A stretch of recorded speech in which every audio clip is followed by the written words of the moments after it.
नमस्कार दोस्तों, स्वागत है आपके अपने चैनल पल्स पर। आज हम बीएड थर्ड सेमेस्टर के पिछले वर्षों के प्रश्न पत्र से एक महत्वपूर्ण प्रश्न को विस्तार से समझने वाले हैं। आज का प्रश्न है, रचना शिक्षण से आप क्या समझते हैं? रचना शिक्षण की कौन कौन सी प्रणालियां हैं? माध्यमिक स्तर की कक्षाओं में रचना शिक्षण करते समय आप किन विधियों का प्रयोग करेंगे और क्यों? स्पष्ट कीजिए। रचना शिक्षण भाषा शिक्षण का एक महत्वपूर्ण पहलू है जो विद्यार्थियों की लेखन क्षमता और सृजनात्मकता को विकसित करता है। परीक्षा में इस विषय से जुड़े प्रश्न बार बार पूछे जाते हैं, इसलिए इसे गहराई से समझना जरूरी है। इस वीडियो में हम रचना शिक्षण का अर्थ, इसकी प्रणालियां, माध्यमिक स्तर पर प्रयोग होने वाली विधियां और उनके महत्व को आसान भाषा में समझाएंगे, जिससे आप परीक्षा में बेहतर उत्तर लिख सकें। तो चलिए शुरू करते हैं। वीडियो को अंत तक देखें और लाइक, शेयर और सब्सक्राइब करना न भूलें। रचना शिक्षण, अर्थ, प्रणालियां एवं माध्यमिक स्तर पर विधियां। भूमिका, इंट्रोडक्शन। भाषा शिक्षण में रचना शिक्षण का महत्वपूर्ण स्थान है। इसके माध्यम से विद्यार्थियों में भाषा की सृजनात्मक अभिव्यक्ति, लेखन कौशल और विचारों को प्रभावी ढंग से प्रस्तुत करने की क्षमता विकसित होती है। रचना शिक्षण केवल व्याकरण का ज्ञान देना ही नहीं है, बल्कि यह विद्यार्थियों को स्वतंत्र रूप से अपनी सोच को व्यक्त करने का अवसर भी प्रदान करता है। रचना शिक्षण का अर्थ, मीनिंग ऑफ कॉम्पोजिशन टीचिंग। रचना शिक्षण का अर्थ विद्यार्थियों को सार्थक, व्यवस्थित और सृजनात्मक रूप से अपने विचारों को व्यक्त करने की कला सिखाना है। ये लेखन कौशल को विकसित करने की एक प्रक्रिया है जिसमें विद्यार्थी भाषा को सही रूप में लिखने, वाक्यों को क्रमबद्ध करने और भावों को स्पष्ट रूप से अभिव्यक्त करने का अभ्यास करते हैं। रचना शिक्षण की प्रमुख उद्देश्य: 1. विद्यार्थियों में लेखन कौशल का विकास करना। 2. विचारों को तार्किक व क्रमबद्ध ढंग से प्रस्तुत करने की क्षमता बढ़ाना। 3. भाषा की शुद्धता और व्याकरण का सही प्रयोग सिखाना। 4. रचनात्मकता और कल्पना शक्ति को प्रोत्साहित करना। 5. सामाजिक, सांस्कृतिक और नैतिक मूल्यों को व्यक्त करने की क्षमता विकसित करना। रचना शिक्षण की प्रणालियां, मेथड्स ऑफ कॉम्पोजिशन टीचिंग। रचना शिक्षण को प्रभावी बनाने के लिए विभिन्न प्रणालियां अपनाई जाती हैं। ये प्रणालियां विद्यार्थियों की मानसिक क्षमता, भाषा ज्ञान और रुचि के आधार पर चुनी जाती हैं। मौखिक रचना, ऑरल कॉम्पोजिशन। इसमें विद्यार्थियों को किसी विषय पर मौखिक रूप से अपने विचार व्यक्त करने के लिए प्रेरित किया जाता है। इससे उनकी भाषा प्रवाह, शब्दावली और विचारों की स्पष्टता में सुधार होता है। लिखित रचना, रिटन कॉम्पोजिशन। इसमें विद्यार्थियों को लेख, निबंध, पत्र, कहानी, संवाद, वर्णन आदि लिखने के लिए प्रेरित किया जाता है। ये लेखन कौशल को विकसित करने में सहायक होता है। अनुकरणात्मक रचना, इमिटेटिव कॉम्पोजिशन। प्रारंभिक स्तर पर विद्यार्थियों को उदाहरण स्वरूप दिए गए पैराग्राफ या लेख को पढ़कर वैसा ही लिखने को कहा जाता है।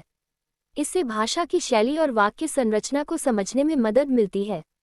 स्वतंत्र रचना, फ्री कॉम्पोजिशन। इसमें विद्यार्थियों को स्वतंत्र रूप से अपने विचार लिखने के लिए प्रेरित किया जाता है। यह उनकी कल्पना शक्ति और सृजनात्मक क्षमता को बढ़ाने में सहायक होता है। माध्यमिक स्तर पर रचना शिक्षण की विधियां, methods for composition teaching at the secondary level. माध्यमिक स्तर कक्षा 6-10 के विद्यार्थियों में भाषा की समझ अधिक विकसित होती है, इसलिए उन्हें अधिक स्वतंत्रता और मार्गदर्शन दोनों की आवश्यकता होती है। इस स्तर पर निम्नलिखित विधियां अपनाई जाती हैं। संवादात्मक विधि, इंटरैक्टिव मेथड। विद्यार्थियों से किसी विषय पर चर्चा कराई जाती है जिससे वे विषय की गहराई को समझ सकें। उदाहरण, यदि मैं प्रधानमंत्री होता, जैसे विषयों पर समूह चर्चा। चित्र आधारित विधि, पिक्चर बेस्ड मेथड। विद्यार्थियों को एक चित्र दिखाकर उस पर रचना लिखने के लिए कहा जाता है। इससे उनकी कल्पना शक्ति और लेखन कौशल का विकास होता है। मॉडल विधि, मॉडल मेथड।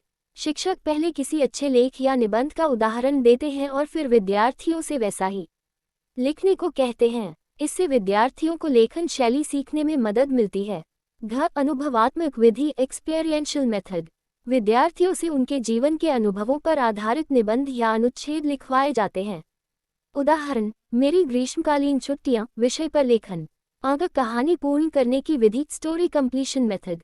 विद्यार्थियों को अधूरी कहानी दी जाती है और उसे पूरा करने को कहा जाता है। ये रचनात्मक लेखन को बढ़ावा देता है। कल्पनात्मक विधि, इमेजिनेटिव मेथड। विद्यार्थियों को कोई काल्पनिक स्थिति देकर उस पर लेखन कराया जाता है। उदाहरण, यदि पक्षी बोल सकते, चांद पर एक दिन, आदि। संवाद लेखन विधि, डायलॉग राइटिंग मेथड। विद्यार्थियों से दो व्यक्तियों के बीच संवाद लिखवाया जाता है जिससे उनकी भाषा की सहजता और प्रवाह में सुधार होता है। उदाहरण, पुस्तकालय में पुस्तक लेने के लिए संवाद। रचना शिक्षण का महत्व, इम्पोर्टेंस ऑफ कॉम्पोजिशन टीचिंग।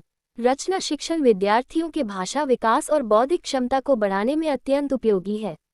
इसका महत्व निम्नलिखित बिंदुओं के माध्यम से समझा जा सकता है। 1. भाषा कौशल का विकास। यह विद्यार्थियों को भाषा को सही ढंग से लिखने, बोलने और समझने में मदद करता है।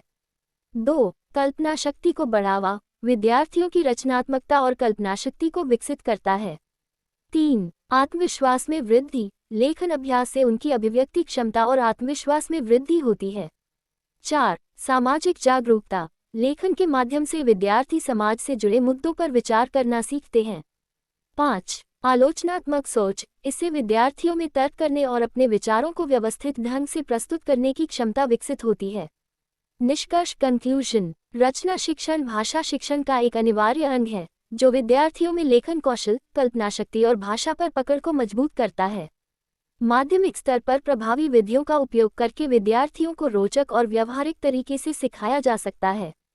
यदि रचना शिक्षण को रोचक, सहभागी और अभ्यासपरक बनाया जाए, तो यह विद्यार्थियों के संपूर्ण व्यक्तित्व विकास में महत्वपूर्ण भूमिका निभा सकता है।